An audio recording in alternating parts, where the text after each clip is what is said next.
Ante todo Mujeres Podcast. Diversidad, inclusión, alteridad, mujer y mucho más. Hola, bienvenidos a Ante todo Mujeres Podcast. Hoy nuestro episodio Sin pelos en la lengua. Y estamos con una súper invitada, Enid Franco. Ella es psicóloga, psicoterapeuta, magíster en derechos sexuales y reproductivos, mamá, una mujer empoderada y está tomando mate y le encanta. Hola, Enid, bienvenida. Hola, bueno, muchas gracias. Se sintió el mate ahí sirviéndose. Bueno, muchas gracias por la invitación, de verdad. Y bueno, a ver qué vamos a hablar sin pelos en la lengua, como digo yo, sin tapujos. Sin tapujos. Sin tapujos, sí. Entonces, pues bueno, para empezar, quiero que le cuentes a todas las personas que se conectan en este momento con nosotras y hablemos de ti. ¿Dónde nace esa inquietud tuya que empezó, me imagino que muy joven, de hablar de sexualidad en un país que es de doble moral, que es machista y que es un tema tan complejo para enseñarlo? ¿Haces psicoterapia? Bueno, ¿cómo nace esa inquietud? Bueno, sí, realmente sí, hace muchos años estaba muy joven, sí, de verdad, voy a ser muy sincera. Tú estás diciendo hablemos sin tapujos, ¿no? Exacto. Yo tuve unas experiencias de pequeña, ¿sí? Que creo que fueron las que marcaron la vida. Entonces, yo tuve una experiencia de abuso sexual a los 4 años y una experiencia de abuso sexual a los 9 años. La de los 4 años no me acuerdo, o sea, me acuerdo como la entrada y la salida del tema, digamos, como que llegué y salí de allá y como el contexto. Y la de los 9 años sí la tuve que, digamos, vivir durante un año entero. Entonces, fue, digamos, un poco difícil. ¿Qué pasa cuando pasa más o menos hacia los 13 años, que comienzo como a tener este contacto ya con los amigos, con los amiguitos, con los novios y demás? Empiezo a tener inquietudes acerca de todo lo que me pasó en ese momento y que tanto vergüenza me daba hablar. Entonces, cuando yo quiero hablarlo y lo expongo, a mi mamá era como, yo me acuerdo mucho que lo primero que dijo, estábamos sentadas en el carro cuando yo le dije, mamá, es que a mí me pasó esto y tal vez no te diste cuenta. Y ella me dijo, Dios mío, yo no saber nada de esto para poderte ayudar, para poderte orientar. Entonces, ahí comencé yo como con la inquietud, estudio psicología, bueno, digamos que toda la vida siempre quise ser psicóloga. Y cuando estoy estudiando psicología, en alguna clase que hubo en algún momento se habló del tema, entonces empecé a hacer talleres, a buscar talleres por fuera de la universidad, a buscar diplomados, cursos, lo que fuera de este tema, pero lo que tú dices, es un tema que no se hablaba mucho, es un tema que dentro de la carrera, estamos hablando que yo terminé la carrera en el año 91, entonces imagínate, en esa época no era que pudiéramos hablar mucho acerca del tema. Y algún día, estando haciendo la maestría, la práctica de la universidad, yo empiezo a hacer práctica con personas con discapacidad en el año 90. ¿Pero fue casualidad o te dieron a escoger? No, le tocó, no, mire, le toca con esta me gente. tocó en un hospital, me tocaba en el área de nefrología, con todo el respeto que me parece, digamos, me merece. Me parecía supremamente aburridora porque yo quería algo más, o sea, era ir y sentarme a hablar. Hay veces las personas que están en esos procesos digamos, de diálisis, se sienten, pues lo que quieren es estar ahí sentadas y como no quieren hablar. No quieren hablar. Que les molesta. Exactamente, entonces yo me aburría tremendamente. Y yo me acuerdo que yo salía y al otro lado del hospital veía una parte que se llamaba la larga estancia. Y entonces veía personas con discapacidad en silla de ruedas ahí sentados todo el día mirando por un balcón, o sea, era todo lo que hacían. Entonces un día fui y pregunté y me puse a hablar y que qué hacían. Entonces, no, la unidad de larga estancia, personas que están acá, digamos que son del Estado, etcétera, etcétera. Y entonces yo terminaba mi jornada y antes de irme pasaba y estaba 1 hora o 2 horas con ellos. Y de pronto un día fui y le dije a la profe, le dije, mira, a mí no me gusta lo que estoy haciendo en nefrología, siento que no estoy haciendo nada, o sea, realmente para mí toda la vida yo fui como muy activista en el colegio, entonces como que yo quería hacer algo chévere. Y le dije, déjeme ir allá y yo los pongo a hacer algo a ellos. O sea, yo busco qué habilidades tienen, que pinten con la boca, porque la mayoría pues eran personas con ninguna movilidad. Sí. Entonces busqué y bueno, me monté ahí como el proyecto ellos eran los que empacaban los apósitos para toda la clínica, o sea, como que hicimos un proyecto muy bonito ahí finalmente. Pero ¿a qué iba con esto? Un día me encontré con una persona que venía de la cárcel Modelo, estaba ahí por escaras, múltiples escaras, y hubo un señor y nos pusimos a hablar, nos hicimos amigos, ¿sí? Entonces, él me dice, yo quiero hablar con una psicóloga porque desde que a mí me pasó el accidente, yo esto no he sabido qué hacer con mi sexualidad.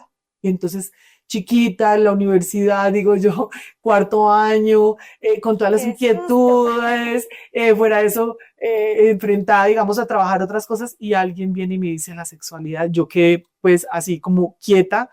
Había otro chico con discapacidad física ahí que era homosexual, ¿sí? Entonces, no, él empezó a hablarnos cosas, empezamos como digamos, la conversación. Sí, sí, sí. Ahí termina mi práctica, salgo de la universidad, o sea, me voy, digamos como que esos temas no volví a tocarlos.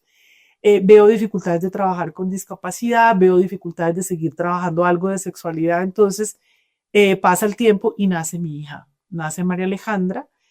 María Alejandra viene con discapacidad, yo seguía como haciendo mis pinitos, me toca, digamos, meterme con ella en la vida y empieza a crecer María Alejandra, yo sigo con el tema de discapacidad hasta que entro en todo el tema, digamos, del distrito, políticas públicas y demás. Y un día, creciendo María Alejandra, me hace una pregunta, digamos, ¿sí? O sea, como mamá, yo quiero tener hijos, yo puedo tener hijos, yo puedo, y empieza a preguntarme cosas, ¿no? O sea, empieza ya a hablarme, y yo como que, ¿cómo le habla uno a una persona? María Alejandra tiene discapacidad intelectual, con espectro autista, ¿cómo le habla uno a una persona con discapacidad? Pensaba que era distinto, ¿no? O sea, Claro. era distinto. Y ahí empiezo como a crecer todo el tema de, pues nada, hay que hablarlo. Las parejas que venían a consulta preguntaban el tema de la sexualidad y yo como, ¿qué les digo? Hasta que ya dije, no, toca empezar a estudiar y empecé a estudiar la maestría y empecé a ser psicoterapeuta y empecé a indagar en el tema de la sexualidad en personas con discapacidad y me fui metiendo y ya me enroló, o sea, como que me enroló, siento yo que me arrolló, ¿no? O sea, como cuando viene el tsunami y te lleva, ¿no? O sea, y me enroló y ahí quedé metida en el tema, siempre tratando de buscarle también respuestas a lo que yo viví, ¿no? O sea, como por qué tuve que vivir esto, Sí. sí, mirar como que otras mujeres no lo tenían que vivir, que otros niños con un temor profundo a que mi hija lo viviera. Voy a hacerte un paréntesis rápido, es cuando yo supe que yo estaba en embarazo y tenía una niña en mi vientre, yo lloré muchísimo, me dio mucha tristeza porque yo no quería que ella pasara lo que yo había pasado. Entonces Claro. creo que de la mano de todo lo que te estoy contando, digamos, va el hecho de querer indagar siempre para que ella no le pasara lo que a mí me había pasado nunca, o sea, como que no fuera a vivir y más ella, ¿no? Digamos, con esa discapacidad, con tanta vulnerabilidad que pudiera llegar a tener. Entonces, de la mano siempre era como indagando a saber cómo podía sanar yo, cómo podía evitarlo en ella, cómo podía evitarlo en otras mujeres. Y bueno, ya a eso es a lo que me he dedicado todos estos años, a empoderar mujeres, a acompañarlas a que vivan su sexualidad, a que sepan decir que no, a que no se avergüencen, a que puedan sanar también cuando han sido abusadas, a que puedan reconocer el abuso y más cuando son mujeres con discapacidad, digamos, a que se autoprotejan. O sea, como todo lo que trae esto, ¿no? Todo lo que Sí. trae esto. Ante todo, mujeres, podcast. Bueno, pues primero, la verdad, no agradecerte que ahora su corazón creo que viste algo muy difícil y eras una niña que no tenía ninguna idea de nada ni protección como todos los niños y las niñas a esa edad. Pienso que te dio mucho miedo, o sea, dedicarte a este tema creo que fue en principio muy difícil para ti o no sé, por la experiencia propia que nos cuentas. Cuando yo hice esta apertura hace 24 años en un grupo terapéutico, digamos, con unos colegas, estábamos como en un proceso, me acuerdo mucho y los que lo escuchen de pronto, si alguno de los que me conoce lo va a escuchar, estábamos trabajando a lo que se llamaba la clínica de la afuera, ¿sí? Con una profesora que llamaba María Teresa Graíno, con una persona que manejaba en ese momento la red de psicólogos, que es Carlos Hernán Arango, que digo que fue como mi primer sensei en el tema de la psicoterapia, y otros colegas, ¿no? Colegas javerianos en ese momento. Sí. Y la primera vez que hicimos apertura en un taller que hicimos al interior del grupo, digamos, de los terapeutas que nos estábamos formando en eso, yo lo hablé, yo no lo había hablado nunca y lo conté y le dije, nunca lo había querido contar, mi mamá era la única que lo sabía. Esto ya era, te estoy hablando que ya era psicóloga, o sea, ya era mamá. ¿Ya eras mamá? Ya era mamá, ya la niña había nacido, estamos hablando que eso fue como en el 2001, 2002. Imagínate, o sea, ya María Alejandra tenía unos 4 años, 6 años y yo pues en una, digamos, en un proceso muy tremendo con ella en el que yo no la dejaba con nadie, o sea, era todo el tiempo, tras de que tenía la discapacidad, era un tema de sobreprotección impresionante, porque no quería que le sucediera a ella eso. Este día cuando yo lo hablo, yo recuerdo mucho que lloré 6 horas. Fueron 6 horas llorando con el apoyo de los terapeutas, fue muy difícil. Yo me acuerdo que me dio una migraña terrible, o sea, fue horrible, fue muy duro, pero también le doy muchas gracias a Dios, a la vida y demás, que yo lo haya podido destapar porque ahí empezó mi proceso de sanación, o sea, que eso es a lo que yo llevo a las mujeres en la terapia, a que lo puedan hablar, a que lo exterioricen. Cuando tú hablas y exteriorices todo eso a lo que ha sido, digamos, esto, lo que te ha tocado vivir, ¿no es cierto? Sí. Y tuve a alguien que después estuvo acá, vino, digamos, me buscó y me dijo, mira, lo que pasó ese día fue tremendo, yo no quiero que tú en la vida tengas esa herida abierta, es necesario hacer cierre. Y ella me ayudó mucho en el cierre, una terapeuta muy hermosa, que quiero bastante, y ella me ayuda en el cierre, y el cierre no es que se dio así de una, no, yo incluso volví a hacer procesos terapéuticos hasta hace incluso 4 o 5 años cuando estaba buscando la certificación. Esto volví a hacer y ya hoy en día siento que perfecto, o sea, ya estoy bien, lo puedo hablar tranquilamente, puedo trabajar con otras personas, pero fueron momentos muy difíciles, pero también el haberlo abierto en ese momento me llevó a que yo le permitiera a mi hija vivir su sexualidad, o sea, yo vivirla, ella, lo que hablábamos de pronto ahora, antes de empezar esto, en el tema, digamos, de la autoexploración del cuerpo, el que ella pregunte, sí, el que ella diga de su propio cuerpo, el que hablemos de las partes del cuerpo tal cual son, Sí. el que yo la haya criado a ella, digamos, como la he criado. María Alejandra es una que me dice, mamá, cuando yo me vaya a casar con mi novio, entonces yo voy a venir donde nosotros vamos a venir donde ti para que tú a mí me encanta que lo digan, nos prevenciones.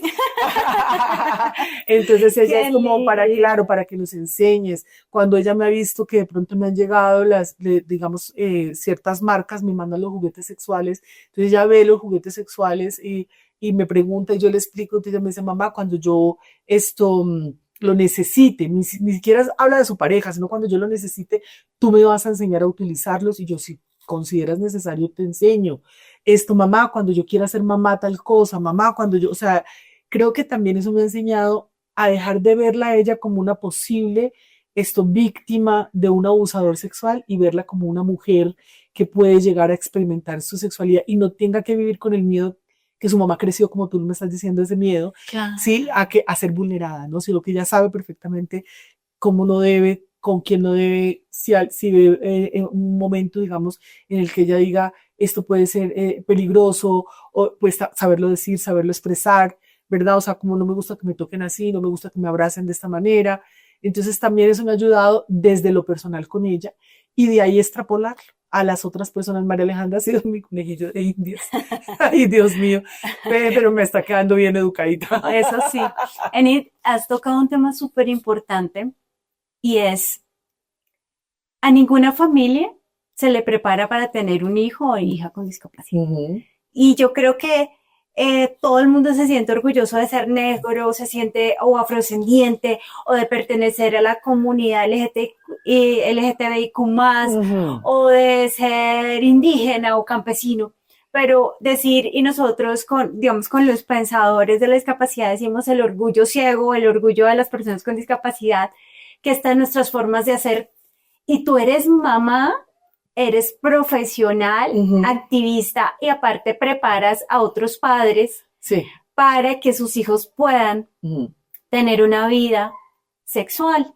Una de las barreras más grandes que tenemos las mujeres, especialmente las mujeres con discapacidad, sobre todo las mujeres con discapacidad, es la propia familia. Sí, la infantilización, como lo hablábamos ahorita, esa parte que no le permiten autonomía, que si va a salir con el novio, oiga, no salga, o va solo aquí al centro comercial a comer helado, lo decía una mamá en mi investigación de maestría. No, es que si sale al centro comercial con el novio, es aquí a comer helado, y una hija ya de 30 años que era simplemente ciega, entonces ya como solo puede salir al centro comercial a comer helado, no se puede quedar con él.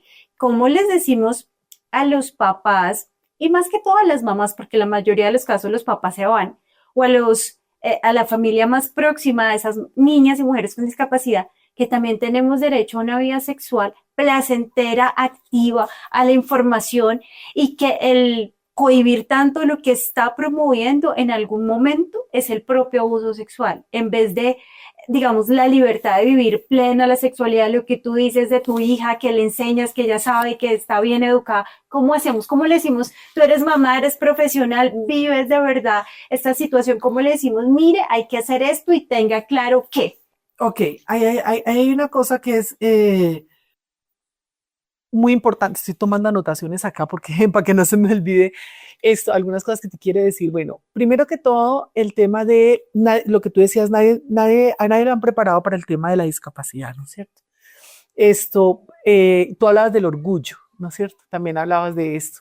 Sí. También hablabas de el tema de, tampoco nos han preparado a los padres, a ningún padre lo han preparado para que le hable de sexualidad a sus hijos, así no tenga discapacidad. Así no tenga, exacto. Exacto, o sea, digamos que el tema de la educación sexual es un tema que es una problemática, ¿verdad? Que la vivimos todos con o sin discapacidad. Obviamente, cuando nosotros sumamos la palabra de discapacidad, la sexualidad, entonces aparecen todos los imaginarios que tú me estás diciendo en este momento. Entonces, primero que todo decirte es como a nadie preparan para el tema de la discapacidad. Yo me he dado cuenta, digamos, que cuando hablamos con los padres, cuando los padres vienen a consultarme, nada más en estos días venía una mamá con su hijo y me decía, él necesita orientación. Sí, me decía, y venía con su hijo. Y para que le hablara con su hijo, con algunas, digamos, no tiene discapacidad, pero sí tuvo algunas dificultades desde lo fisiológico que le han influido hoy en día, digamos, en la manera en la que este chico se desenvuelve en su adolescencia. Y así como ellos llegan, mamás también con chicos con algún tipo de discapacidad. Entonces, primero, lo que yo hago acá es un tema de un reconocimiento de a quién tenemos, ¿no es cierto? O sea, sea un chico o una niña con discapacidad o una joven con discapacidad, el tema del orgullo tiene que ser, ¿verdad? Igual, sea con discapacidad o sin discapacidad, es un hijo. Es un ser humano, ¿no es cierto? Para mí, yo me acuerdo que hace algunos años, cuando estábamos en los procesos de construcción, hace muchos años de la política pública de discapacidad, hablaban de los dolientes. Y el doliente de la discapacidad, y el doliente de la discapacidad. ¿Y quién era el doliente? ¿Uno o la familia? No, la familia. Y entonces yo, como que ¿cuáles son los dolientes? Y a mí me parecía terrible escuchar eso. Entonces, en algún momento escuché que alguien dijo, me acuerdo mucho quién era, de la Secretaría de Salud, habló de las disfrutantes. Entonces yo decía, pero un momento, yo no soy doliente, yo soy disfrutante de la discapacidad. Entonces, yo disfruto de mi hija, yo la amo profundamente y vivo orgullosísima de mi hija. O sea, yo creo que hoy en día yo creo que yo no hubiera podido ser mamá de una chica que no tuviera discapacidad. Hoy lo digo, ¿no? O sea, pero yo a veces digo como, no, yo creo que yo no hubiera podido ser mamá de una joven sin discapacidad. Yo soy feliz siendo la mamá que soy, y si me dieran a elegir 1000 veces elegiría la misma hija que tengo y el mismo proceso. O sea, creo que esto me ha hecho ser la mamá que soy hoy en día. Entonces, yo siempre le digo a los padres eso, o sea, primero que todo disfrutemos, ¿sí? De quiénes son. Primero es como el orgullo. Entonces, yo soy orgullosamente mamá de una persona con discapacidad intelectual, con espectro autista y con todas sus particularidades que ella tenga, me encanta.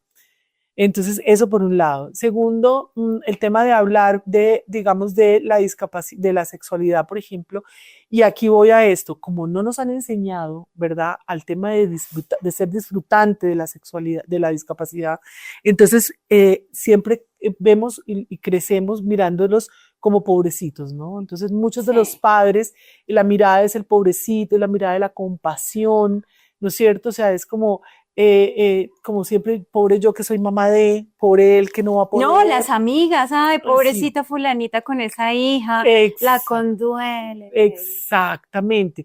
Y eso, ¿sabes qué influye de manera negativa en la forma en la que educamos a nuestros hijos en su autoestima?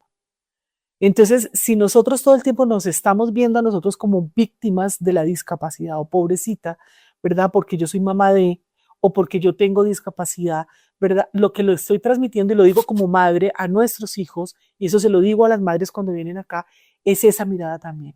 Esa mirada, digamos, de una autoestima bajita, de una autoestima poca, de no vales lo suficiente porque te hace falta. Yo leía lo que tú escribiste de volver a ver y te lo quiero traer a colación porque me parecía muy interesante, y es como si vieras, serías más bonita. Te dijo alguien alguna vez, ¿no? Serías de verdad bonita. Ah, de verdad bonita, imagínate, o sea, si vieras serías de verdad bonita. Y eso es como la normalización del cuerpo, ¿no es cierto? Sí. O sea, un poco como la estandarización de la belleza. Y a mí eso, digamos, como que yo digo, siempre le digo a los padres, ni la intelectualidad, digamos, ni lo físico nos hace bellos, ¿no es cierto? Yo pienso que la esencia es lo que nos hace hermosos, lo que nos hace sexys, ¿no es cierto? Exacto. O sea, yo creo que una de las cosas que me dio a mí la mirada en la vida para poderle decir a mi hija, cuando mi hija empezó a crecer y era como con su ojito, porque ella tiene un ojito, ¿verdad? Que estrabismo. Entonces, cuando su ojito, y ella la operaron y duró unos años, su ojito bien, pero otra vez volvió por su parte neurológica. Entonces ella empezó a decir, mamá, mi ojito, ¿verdad? Mi ojito, entonces, ¿qué hago? Que yo con este ojito torcido, yo le decía, es hermoso. O sea, tus ojos son hermosos, tus manos así medio torcidas son divinas, tus pies, no sé qué. Empecé a fortalecerle y decirle, es que no importa. O sea, tú eres así, o sea, no, eso no es lo que es. Tú eres la mujer más hermosa del mundo, y ella hoy en día se siente la mujer más hermosa del mundo con su ojo, que ella misma toma la decisión de no volverse a operar, ¿sí? Y se quedó con su ojo así, ya no se va a operar nunca más, porque ella prefirió ver como ve, ¿verdad? A que tuviera que acomodar distinto su cara o su cabeza para poder ver mejor y enfocar, ¿verdad? Digamos que eso se da a partir digamos, de esas enseñanzas en torno a valorar quién somos con lo que nosotros tenemos. Y creo que una de las cosas que me enseñó a mí eso es haber crecido toda la vida con un cuerpo plus size. Sí, o sea, yo soy grande, yo he sido gorda toda la vida, sí, he sido grande, gorda, he bajado de peso, vuelto a subir, pero el hecho de haber crecido y de haber tenido una madre absolutamente hermosa y divina, como lo dice la sociedad que debe ser, porque ella era como lo dice la sociedad, me enseñó a que me viera mi cuerpo tal cual era, también absolutamente hermoso. O sea, no tenía que parecerme a ella, ¿verdad? Con sus ojos azules y su cabello mono y su cuerpo perfecto, ¿verdad? Para ser hermosa, porque yo era hermosa tal cual era, o sea, también tenía mi hermosura. Entonces creo que eso es lo que me lleva a decirle a los padres que sus hijos, ¿verdad? Con sus bemoles, ¿verdad? Como los ve la sociedad, son absolutamente hermosos. Entonces lo primero es la autoestima corporal, Tatiana, la autoestima en la autoimagen de como ser humano, como soy yo. Y ahí entra la autoestima sexual, porque es que viene realmente a entender que yo puedo ser un sujeto de deseos para otra persona, ¿sí? Que yo puedo ser una pareja válida, que yo puedo ser una mujer hermosa, ¿verdad? Para cualquier persona, ¿no es cierto? Porque no necesariamente porque no tengo los ojos así o el pelo de esta manera, no. Yo puedo ser ser amada y querida, y a otra persona le puedo gustar tal cual soy, ¿no es cierto? Porque hay gustos para todo, para los gustos los colores. Exacto. ¿No es cierto? Entonces, eso es lo que yo le digo a los padres, es cómo les vamos a enseñar. Mira, antes de tú enseñarle a ese hijo o a esa hija que es un ser, ¿verdad? No sé, que tiene derechos, enséñale que es hermoso, enséñale que es válido, enséñale que su mano, su pie, su cuerpo, su ojo, su mentalidad, ¿verdad? Pese a ser esto distinta, entre comillas, sí, ¿verdad? Es igualmente valiosa, igualmente hermosa. Yo tengo una frase que digo, la diversidad es la norma y no la excepción. Entonces eso se lo enseño a los padres. Está buenísimo. Sí, porque somos parte de una diversidad de diversidades que somos los seres humanos. Claro. O sea, y en esa misma diversidad nosotros vivimos y disfrutamos la sexualidad. Es que la sexualidad no es una sola, no es un estándar, ¿verdad? O sea, la sexualidad es tan diversa como cuerpos existen, como mentes existen, como gustos existen. Entonces, eso es lo que yo le digo a los padres, y desde ahí comenzaría mi proceso de educación sexual a los padres, es, primero que todo, enséñale que se acepta a sí mismo, tal cual es. Cuando tú te aceptas tal cual eres, entonces ya sabes cómo vas a interactuar con los demás y qué vas a pedir y qué vas a exigir. Ante todo Mujeres, podcast. Y ahí mencionas algo súper importante, y es que no solamente nos debemos aceptar nosotras como mujeres, como hombres, como niñas y niños con discapacidad, sino que la familia también lo debe comprender. Exacto. Y creo que es uno de los retos más grandes. Hablaste algo supremamente importante y que yo todo el tiempo les estoy refiriendo eso a mis estudiantes, Y no solo es fundamental para la sexualidad, para tener una vida sexual plena, placentera, el encontrarnos con nosotros mismos, y es la autoestima.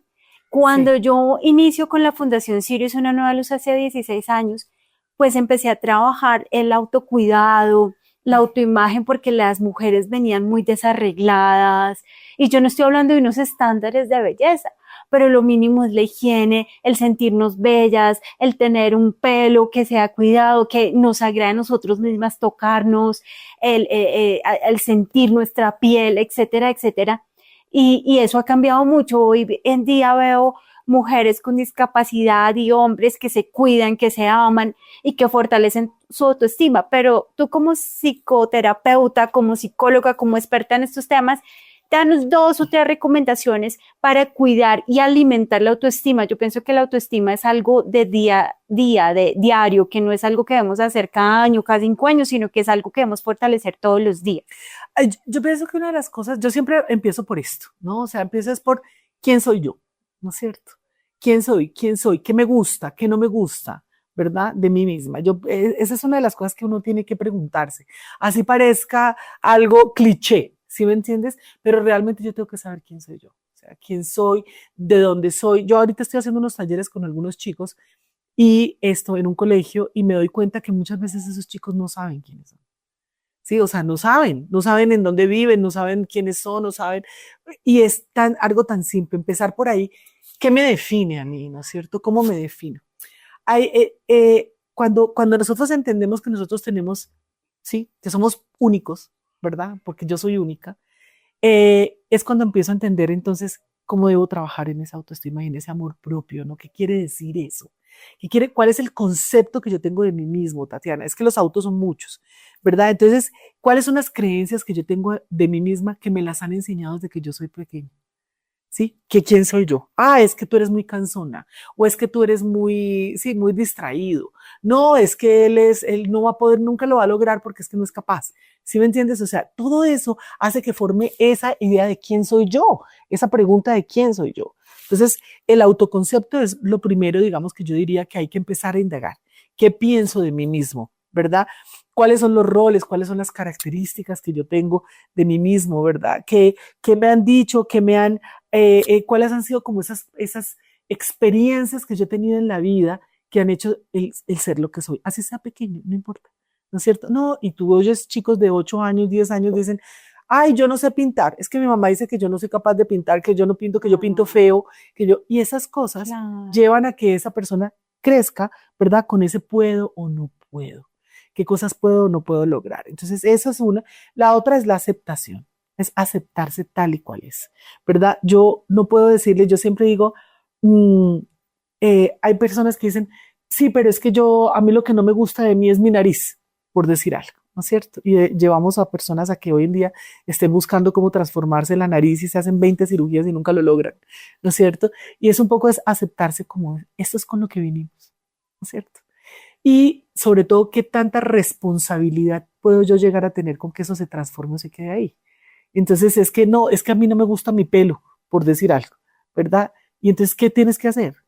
Manténlo bonito, lávalo, ¿no es cierto? Peínalo, cuídalo, ¿no es cierto? Es como eso, es como un poco saber quién soy yo también desde lo físico, ¿no es cierto? Lo que tú decías ahorita del tema de la higiene, ¿no es cierto? Que es tan importante de pronto con los chicos. Entonces, ay, no, es que ese niño siempre está mal o huele mal o huele mal, y es como yo también le enseño el hecho de que el olor es característico de nosotros, de los seres humanos, ¿no es cierto?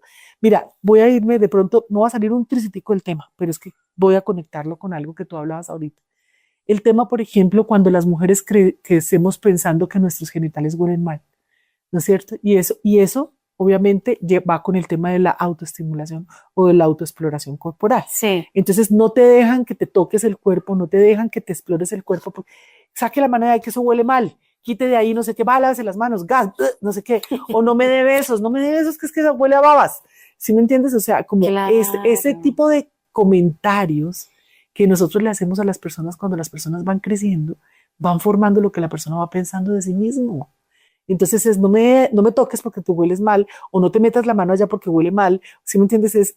Eso va formando el concepto que la persona tiene de sí mismo y que en un futuro va a proyectar a la sociedad, a su pareja, o que se va a proyectar a sí mismo. Entonces, en los autos, ¿verdad? De la autoestima o del amor propio, las palabras de la familia, las palabras de quienes están a nuestro alrededor son muy importantes para saber qué es lo que nosotros pensamos y creemos de nosotros mismos. Por eso yo siempre lo digo, lo primero que hay que hacer es pensar, ¿quién soy yo?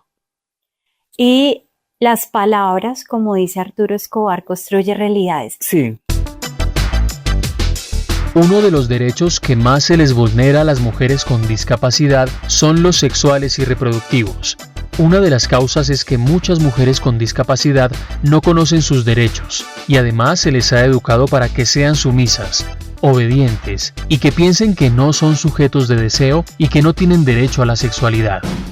Ante todo, mujeres Sirius, porque antes de una discapacidad, somos mujeres.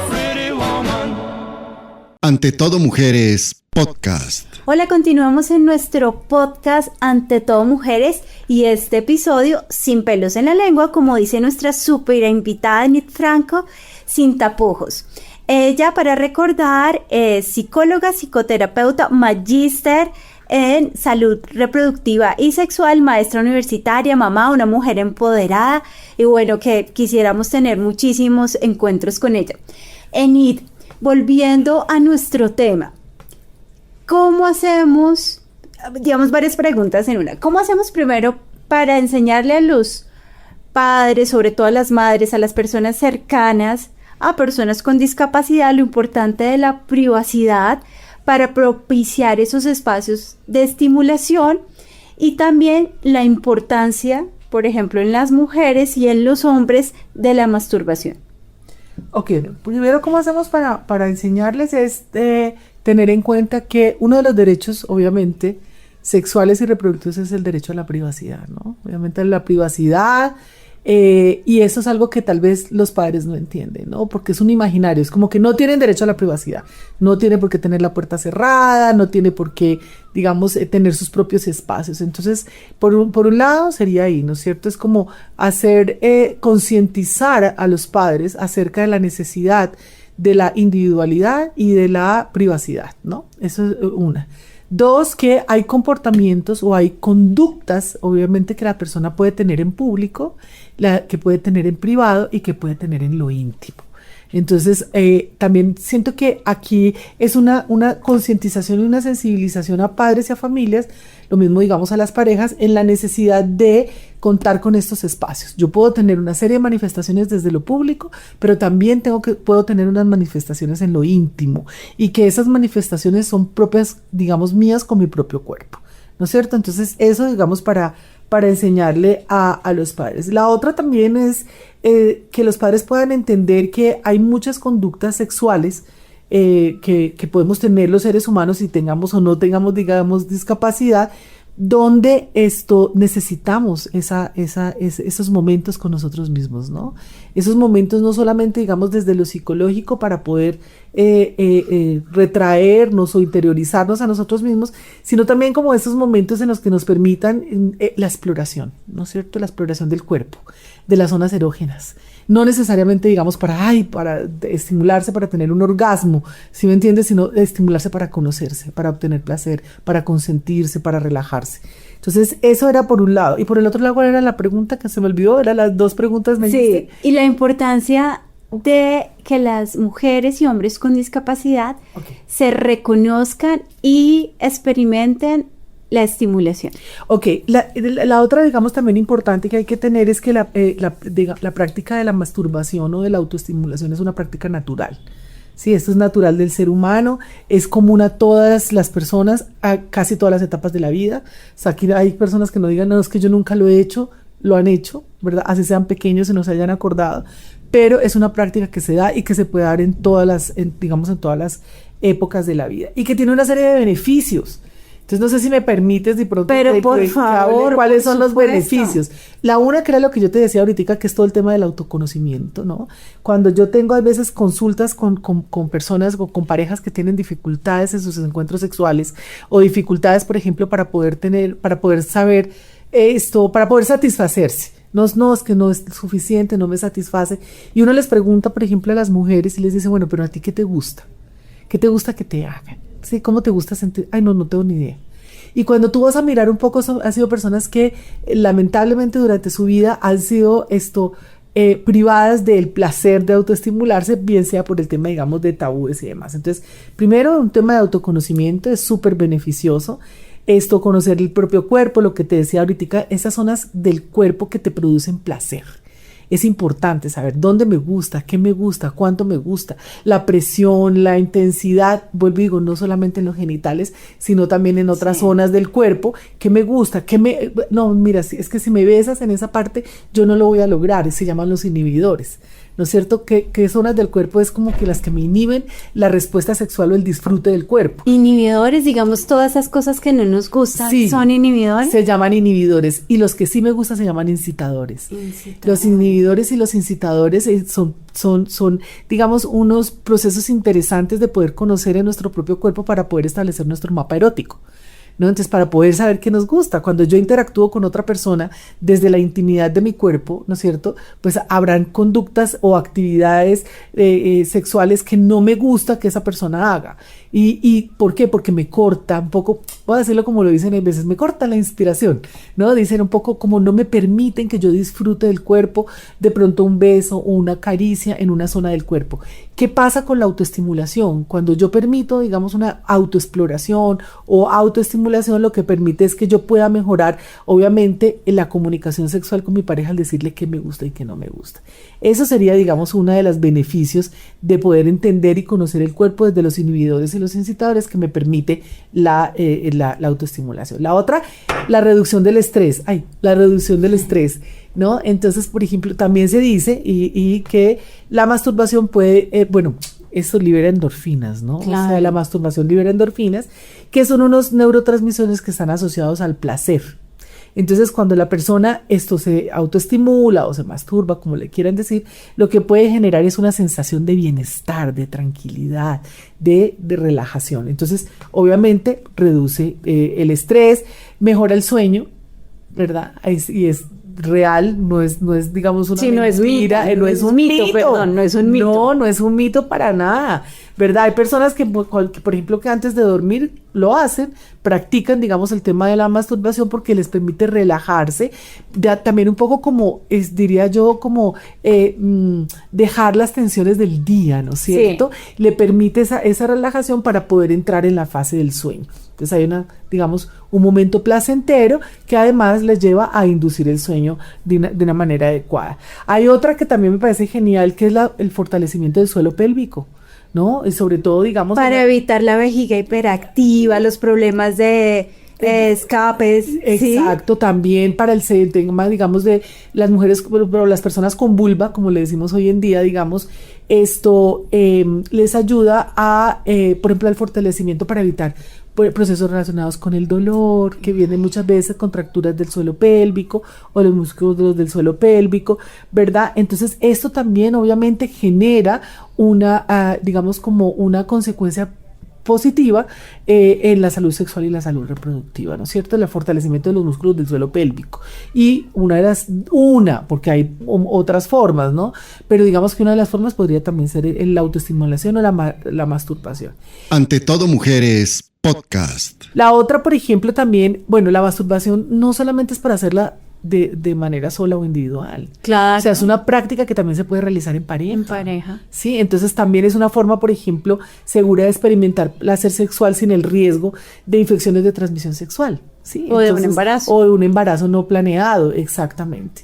Y hay otras, por ejemplo, desde la perspectiva psicológica, y es, digamos, poder vivir el cuerpo de una manera amplia, ¿no es cierto? O sea, poder vivir la sexualidad sin culpas, y de ahí lo hablamos, digamos, del tema de la parte psicológica. Y les voy a contar una cosa, y es que yo estaba, digamos, ahorita buscando para acordarme, hay una serie de estudios, ¿verdad?, al respecto, porque pues ha sido tanto el tabú acerca del tema de la masturbación, que las personas, no, que es malo, porque esto, ¿no es cierto? O sea, como que siempre se le atribuye una serie de cosas negativas, Pero imagínense que no existen evidencias que nos digan que hay unos efectos nocivos en la salud de la persona, ni desde la parte física ni desde la parte psicológica, por consecuencia de practicar la masturbación. Por el contrario, todo lo que se ha encontrado acerca, digamos, de la masturbación y de los efectos de la masturbación han sido positivos. Entonces, digamos como que esto, a grandes rasgos, podríamos decir, pues es necesario. Está bien, hay padres que no son capaces de promoverla, pero por lo menos si se están dando cuenta, permítanla. ¿Sí? Súper, sí, buenísimo eso que acabas de decir. Exacto, entonces, sí, no es tanto como el hecho de decir, esto, vaya, dígale a su hijo que lo haga. No, los hijos lo van a hacer, los hijos lo están haciendo. Ahora, usted sabe, papá, y usted sabe, mamá, cuando su hijo, cuando su hija, ¿verdad? Lo está haciendo, ¿no es cierto? Sí. Simplemente permítaselo. Sí, cierre la puerta, siga derecho, no lo pare, no le diga, ¿usted qué está haciendo? Eso no se hace. No, simplemente lo está haciendo, cierre la puerta y siga derecho.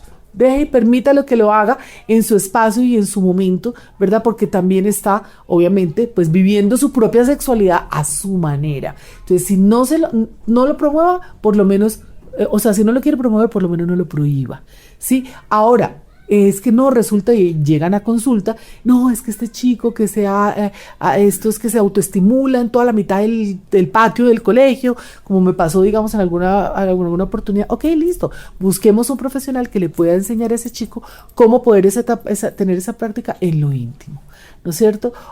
Que es que estamos en el salón y entonces suele suceder con algunos chicos con discapacidad que de pronto utilizan la mano de su profesor, de su compañero, o por qué no, una persona con discapacidad que esté, digamos, con una movilidad muy reducida en el momento en el que le están limpiando, cambiando la sonda o quitando el pañal o no sé qué, aprovechan ese contacto. Sí, para ellos es un contacto erótico. Ok, no, digamos que no hay que coartar lo que está viviendo, es simplemente tomarlo con naturalidad, ¿no es cierto?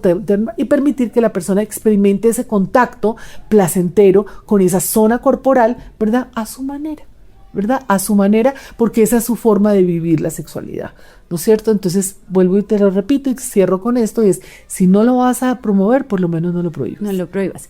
Bueno, es súper interesante lo que nos dice Nid, y no solamente como lo hablamos en uno de los videos que hicimos, para mujeres con discapacidad, sino que creo que aplica para todas las personas.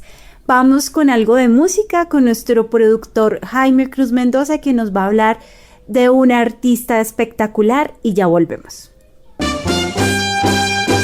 Cápsulas de la música tropical con Jaime Cruz Mendoza.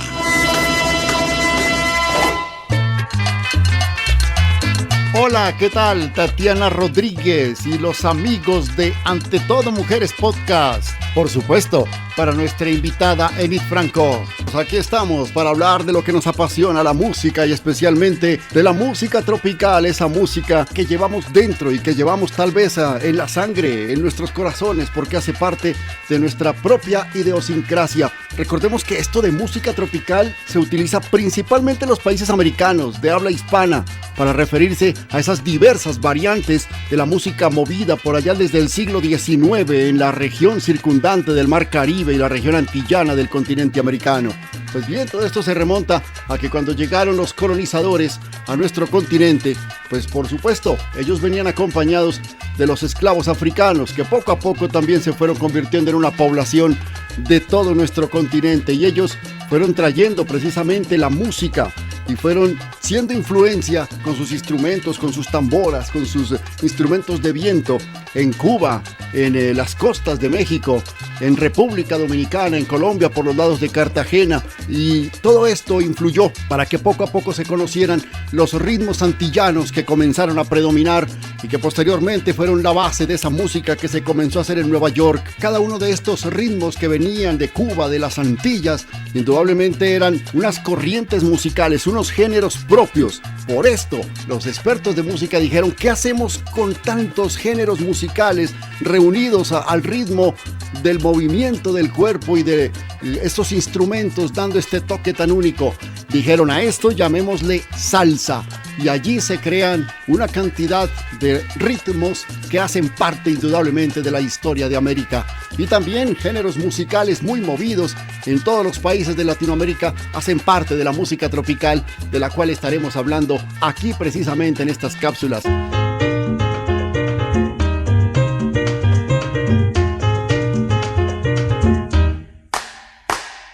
Y una de las primeras agrupaciones que se conoció indudablemente en la música, especialmente en la cubana, pues tiene que ver con la Sonora Matancera. En el año 1924 nace, en el año 2024, 100 años se cumple, un siglo de la orquesta más grande de la música cubana.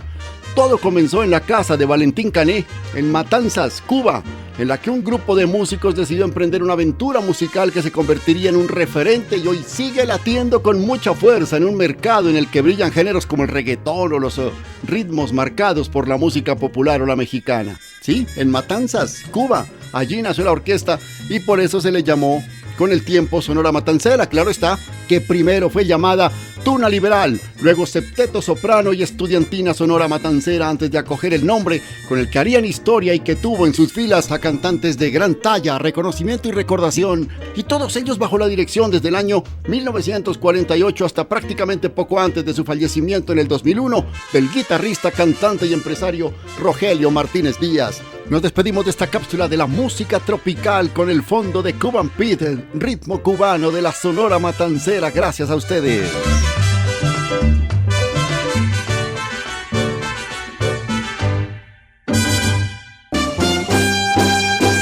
Cápsulas de la música tropical con Jaime Cruz Mendoza. Ante todo, mujeres Sirius, porque antes de una discapacidad, somos mujeres. Continuamos con nuestra súper invitada Enid Franco y bueno, varias cosas. La primera, Enid, agradecerte de verdad tu tiempo y me encanta cómo nos enseñas y hablas, como dices tú, sin tapujos.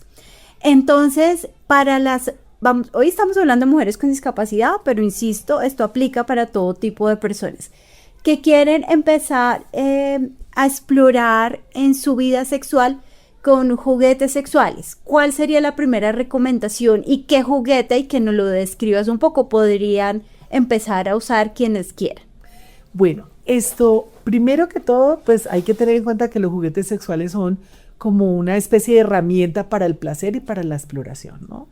Pero no necesariamente, digamos, es para el uso único de la persona, ¿no es cierto? Sino que también se pueden pues entrar a formar parte de estas actividades sexuales que se realizan en pareja. Entonces, primero que todo, como poder tener esta amplitud, esta flexibilidad en la forma de pensar.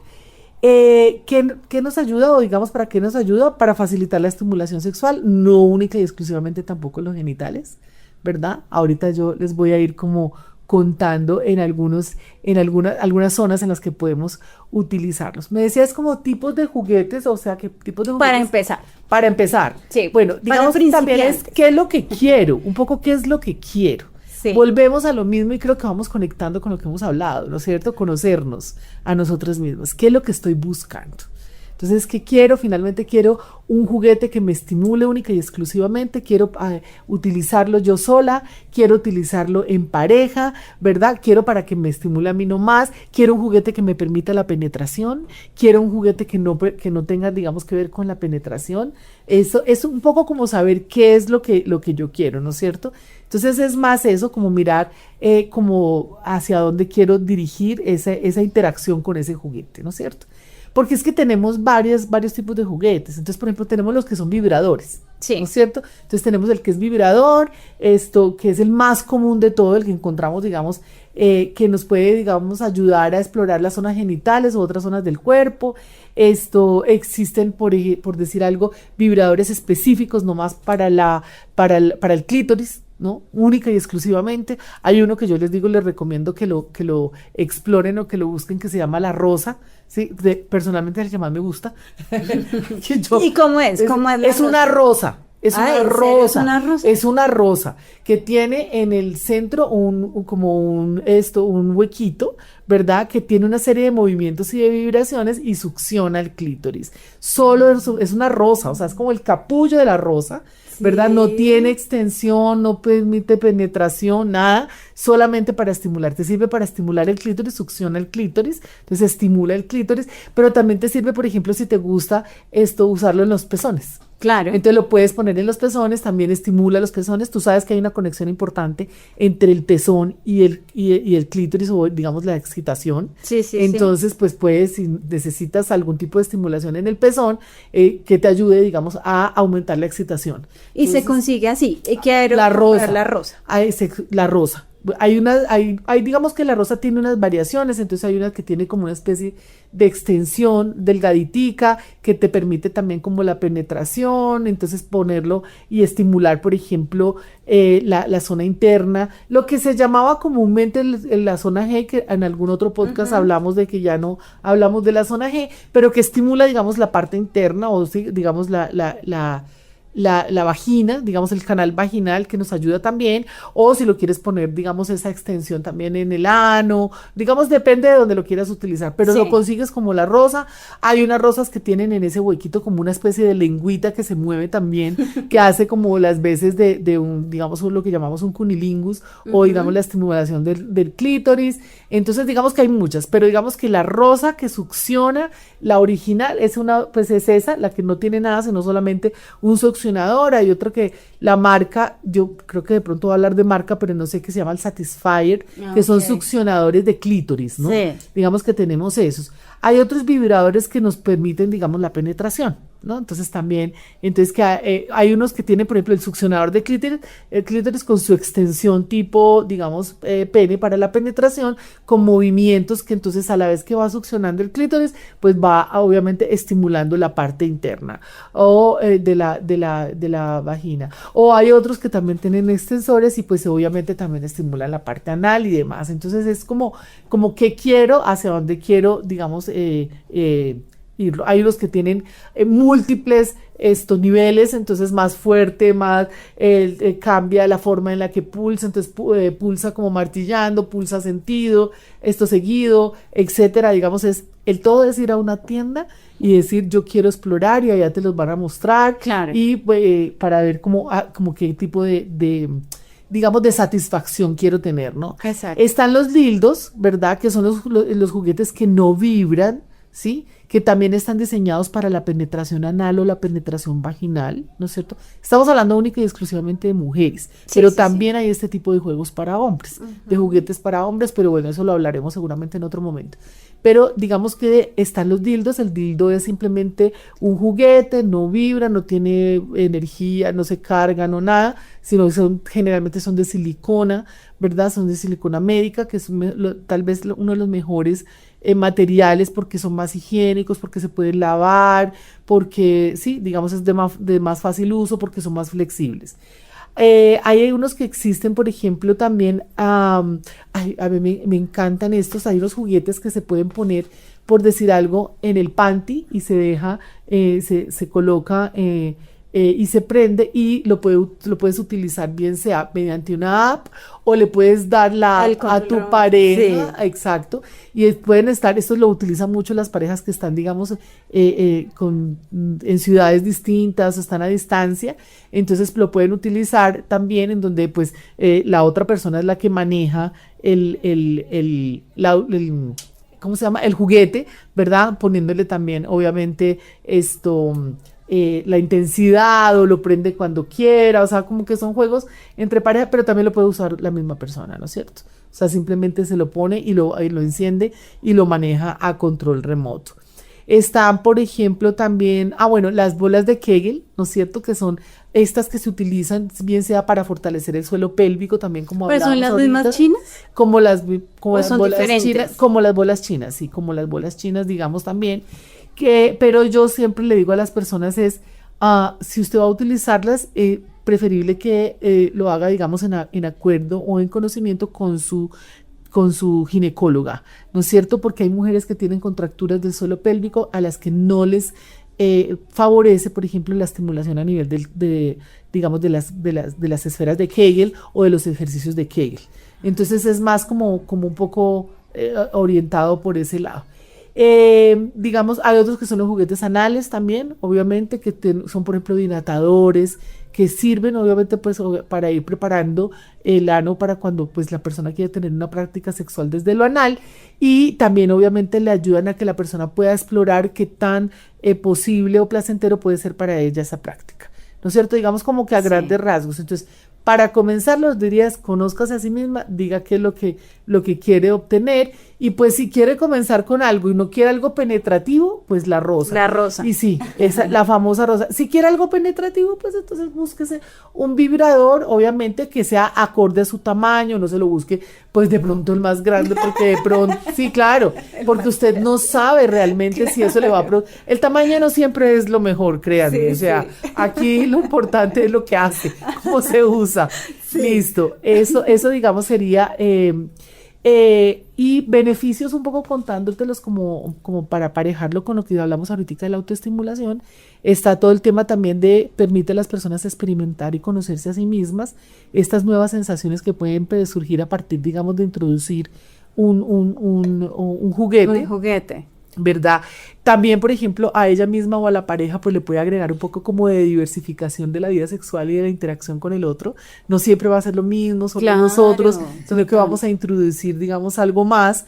Aunque yo siempre digo, usted va a introducir un tercero, y me refiero a un juguete, ¿sí? Si usted va a introducir un tercero, por lo menos desde la oportunidad antes de explorar los órganos de los sentidos como órganos que producen placer. También, o sea, aquí no es solamente el tema del juguete, sino, mire, explore la visión, la audición, el tacto, el sabor, ¿verdad? O sea, muchas otras cosas, pero igual si quiere incluir su juguete, inclúyalo, pero permítase darse cuenta que los órganos de los sentidos también producen placer. Que también existen prácticas no penetrativas que producen placer. Que producen placer. ¿No es cierto? Entonces, también, ¿qué pasa? ¿Para qué nos pueden servir los juguetes? Para el aumento de la satisfacción sexual. Si quiero más, un poco más de, digamos, de aventura, de sensibilización, o de obtener un orgasmo mucho más fácil o mucho más rápido, también pues pueden ayudar, digamos, los juguetes sexuales.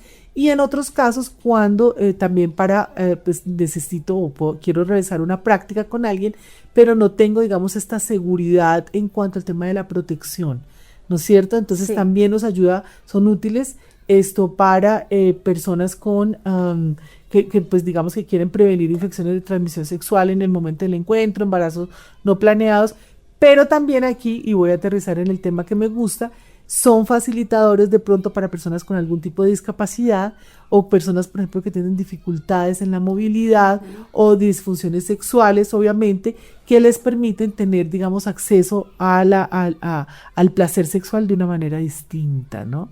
Entonces el juguete sexual también nos ayuda, digamos, desde este punto de vista. Esto hay que tener consideraciones con el tema de la higiene, pues lavarlos, tenerlos limpios. Obviamente, si los voy a utilizar con mi pareja, pues el acuerdo, ¿no? El consentimiento, en que los dos nos guste, que estemos de acuerdo en que lo vamos a utilizar, hacerlo de manera responsable, hacerlo, digamos, que no vaya a hacerle daño a la otra persona o hacerme daño, digamos, a sí mismo.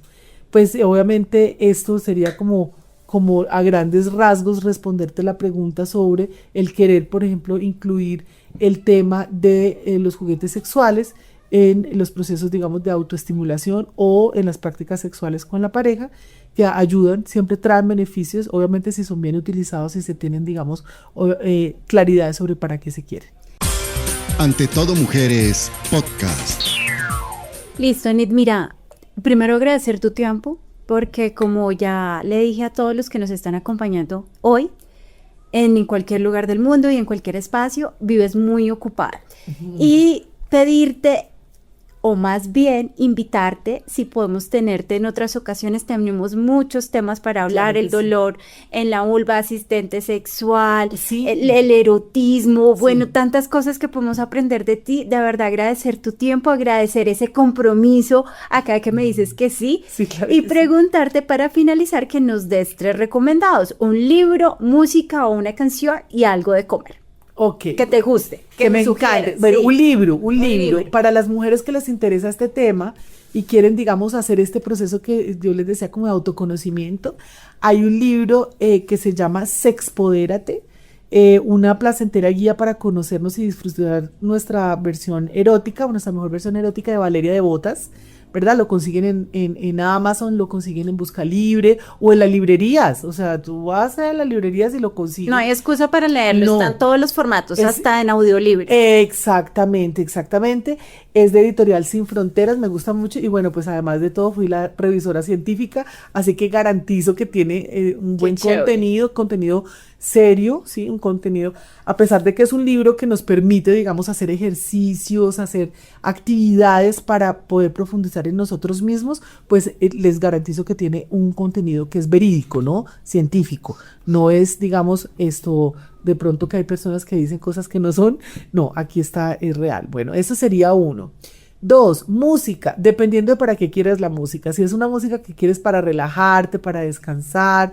Bueno, me encanta la música instrumental, me gusta mucho un Kitaro, se llama Kitaro, es un japonés, o Lorena McKennitt, también me gusta muchísimo, es una escocesa. Si quieres música para hacer el amor, pues el saxofón, ¿no? Es una música supremamente erótica, Sí. o la guitarra instrumental también, o sea, la guitarra acústica, sí, también, entonces recomendaría esos. Comida, que dijiste que Algo me de gusta. comer que te Ay, el guste. queso, yo soy adicta Deli. al queso. Entonces les recomiendo la quesería de Mi Sinti, que queda en un sitio que se llama Pueblo Viejo, llegando a Cota. A Cota, sí, sí. antecitos de llegar a Cota, ahí en el rompoint de llegando a Cota, al mano derecha. Pero si no están en Bogotá, en Cota, y están escuchando esto desde cualquier otra parte, pues quesos. Los quesos madurados, obviamente marinados con un buen vinito, para una noche así bien fantástica, Ay, qué erótica y delicia. demás. Claro que sí. El vino, pues alguna vez escuchábamos una charla acerca del vino, del vino tinto, es muy propicio para una noche erótica, ¿verdad? Para una noche bien romántica. Entonces, pues vinito, quesitos madurados y nada de comidas pesadas, por favor, para hacer el amor. No hamburguesas, no pizzas, no perros. No, nada de fritos ni de cosas de esas, por favor, señores, porque eso baja, obviamente. Entonces, Baja, literal. Baja literal.